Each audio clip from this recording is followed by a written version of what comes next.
காலங்காத்தால இங்க என்ன கூத்து போங்கடா வெளியா எல்லாம் போங்கடா பாப்பா ஏண்டா கண்ணு கொஞ்சம் ஓய்வு எடுத்துக்க கூடாது? சரிம்மா ஓய்வு எடுத்துக்கப்பா.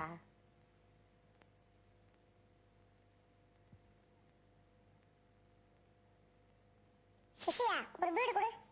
ஏய் சின்ன பசங்க பீடி குடிக்கூடாடா. அண்ணா நான் உன்னை விட 10 வயசு பெரியவன் தெரியுமா? ஒழுங்கா பீடி கொடு. இல்லன்னா விடுவேன். இந்தாங்க அண்ணா இந்தாங்க.